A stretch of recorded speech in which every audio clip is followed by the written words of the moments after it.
All right, let's jump right into something that honestly trips a lot of us up. What's the real difference between software and an app? It seems kind of straightforward, but the lines can get super blurry.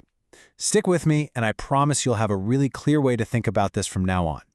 So, to get us started, let's think about something you probably use every single day. WhatsApp. You send messages, you make calls, you share photos, you know what it does. But how would you label it? Is WhatsApp a piece of software? Just take a quick second. What's your gut feeling? The answer isn't just a simple yes or no. Actually, digging into this one question is going to unlock the whole concept for us. It's really all about just zooming out and seeing the bigger picture.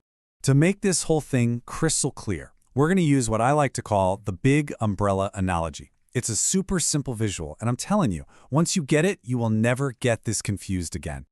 Okay, first things first, we got to get our heads around the head of the family, software. Think of software as the family's last name. It's this huge catch-all term for everything. Every single program, every bit of code that tells our devices what to do, from your phone to your car to your smart fridge. And here's where that analogy really clicks. Just imagine software is this massive umbrella, and underneath it, staying dry from the rain, you've got all sorts of different things.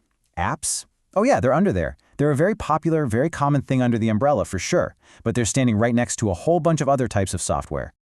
So, if apps are just one member of this big software family, what makes them so special? I mean, why do they get their own cool short name? Let's break down what really sets them apart from the rest of the family. This really lays it out. See, on one side, you've got your apps. Think of them as specialists. They have one job and they do it quickly. You want to order a pizza? There's an app for that. Check the weather? App for that. And they mostly live on our phones, right? But then, on the other side, you've got your more traditional software. These are the heavy lifters. Big, complicated programs like a massive corporate database or a professional movie editing system that you'd run on a powerful desktop. And this quote just nails it. The entire philosophy behind an app is focus and speed. It's not supposed to do a million things. It's designed to do one thing really, really well and then let you get on with your life. Okay, you've seen the umbrella, you get the key differences. So how about we do a quick little true or false quiz just to make sure it's all locked in. You ready?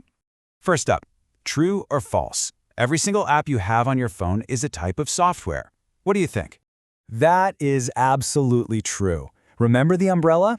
Every app has to be under the software umbrella. It's just a member of that bigger family. No getting around it. All right, let's flip it around. Now this is the one that can be a little tricky. True or false? All software is an app. And that is false. This is the most common mix-up. The software family is huge. It also includes all that background stuff, like your computer's whole operating system, Windows or Mac OS. You don't interact with those like an app, but without that software, your device is basically just a fancy paperweight. So let's boil it all down to the crucial takeaway. We'll call it the umbrella rule. Number 1, software is the big umbrella. Number 2, apps are just one of the many things under that umbrella. And that all leads to the most important point, number 3. All apps are software, but not all software are apps. If you remember that, you've totally got this. And there you have it. The umbrella analogy makes it a whole lot simpler, right? So I'll just leave you with a final thought to chew on. As technology keeps evolving, what do you think the next big family member to join the software umbrella will be? Something to think about. Thanks for tuning in.